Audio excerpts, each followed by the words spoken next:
Teja TV news.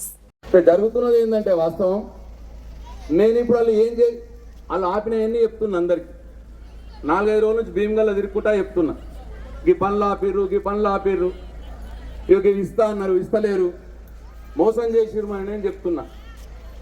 ఇక వీడు అందరు బందీలలో తిరుగుతాడు బాగా ఆయన ఓట్లు వేసుకపోతాడేమో అని భయంతో ఇప్పుడు నా మీద దాడి పెట్టిర్రు. ఇవాళ ఏకంగా ఈ రాష్ట్ర మంత్రి ఉత్తమ్ కుమార్ రెడ్డిని పిలిపించారు హైదరాబాద్కి వెళ్ళి. ఇవాళ భీమగల్ల ఊసులో పెట్టి ఆయనతోటి మీటింగ్ పెట్టించారు. ఆ మీటింగ్ ఆయన ఏమన్నాడు తెలిసిన, ప్రశాంత్ రెడ్డి మంత్రిగా చేసిండు, ఇప్పుడు ఎమ్మెల్యేగా ఉన్నాడు, భీమగల్కు ఏం చేసిండు, ఏమీ చేయలేదు అని పోయిండు. ఇప్పుడు ఆయన అమ్మ నేను భీమగల్కి ఏం చేయలేదా అట్లా అనొచ్చిన ఆయన మంత్రి. ఆయన చెప్పను అంటే కూడా ఆ పక్కన ఉన్న కాంగ్రెస్ నాయకులు చెవులవేడి చెప్తున్నాడు చెప్పు చెప్పు చెప్పు అని ఆయన చెప్పిపోయింది.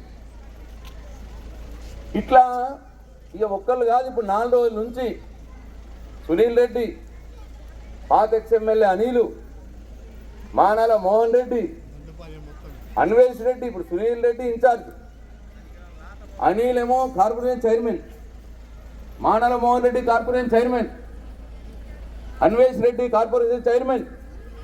ఇప్పుడు 4 గవర్నమెంట్ కార్లు, వాళ్ళతో పాటు పోలీసు వాళ్ళు, 4 జీబులు అవి వేసుకొని ఇప్పుడు నా మీకు దండయాత్రకు వస్తాను. ఇప్పుడు ఇక వీడు పోయి అన్ని మన నిజాలన్నీ చెప్తున్నాడు, మొత్తం మన బయట పెడుతున్నాడు. వీడిని ఎట్లా వేసి ఆపాలి ఆ ప్రయత్నం చేస్తున్నారు. మీరు ఎంత ఆపని ప్రయత్నం చేసినా నేను నిజాలు చెప్తూనే ఉంటా. మీ అందరికీ వాస్తవాలు తెలియాలనే ఇవాళ నేను మీ ముందరికి వచ్చినా అని చెప్పి మీ అందరికి నేను మనవి చేస్తా ఉన్నా. ఆ దేవుడి సాక్షిగా చెప్తున్నాను, ఇప్పుడు చెప్పింది ఒక్కటి కూడా తప్పులేదు, దేంట్లో ఒక్కటి కూడా. ఇవాళ నేను చెప్పుతున్నందుకు మొన్న మీ కళ్యాణ్ లక్ష్మి షాది ముబారక్ అప్పుడు భీమగల్ల నేను చెక్కులు పంచడానికి ఒక మంత్రి వచ్చింది, జూపేరు కృష్ణారావు అని. వాళ్ళు తులం బంగారం ఇస్తా అన్నమాట వాస్తవం అన్నారు కదా. మీ దాంట్లో కూడా కొంతమంది సహస్ర ఫంక్షన్ హాల్లో చెక్కులు తీసుకొని వచ్చి ఉంటారు, ఎవరన్నా వచ్చి ఉంటారు డెఫినెట్గా. నేను ఆ మంత్రితో కొట్లాడినా, నేను ఆయనతో కొట్లాడినా, సార్ మీరు ఈ ₹1,00,000 కేసీఆర్ ఇచ్చిందే ఇస్తున్నారు, మీరు కొత్తగా తులం బంగారం ఇస్తామన్నారు, తులం బంగారం ఇచ్చి పోండి సార్ అని చెప్పి కొట్లాడినందుకు మా అందరినీ పోలీసు వాళ్ళతో కొట్టించారు. మామూలుగా కొట్టలే, లాఠీలతో కొట్టించారు, ఉరికిపించారు. 200 మంది పోలీసు వాళ్ళని తెచ్చారు. సహస్ర ఫంక్షన్ హాల్లో ఆడికి వచ్చిన వాళ్ళు ఉంటే మీకు ఎవరైనా ఉంటే చూసుకుంటారు. ఆ రోజు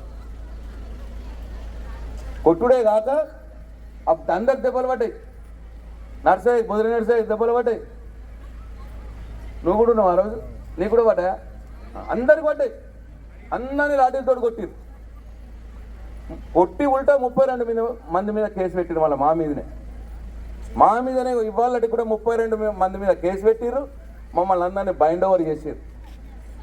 ఏమని రాపించుకున్నారు, ఎలక్షన్లో మీరు ఎక్కదాకా గడబడి చేయొద్దు అంటే మాట్లాడొద్దట, మీరు నిజాలు చెప్పొద్దట, చెప్తే మళ్ళా కేసులు అవుతాయి. ఈ రకమైన దౌర్జన్యం నడుస్తూ ఉన్నది.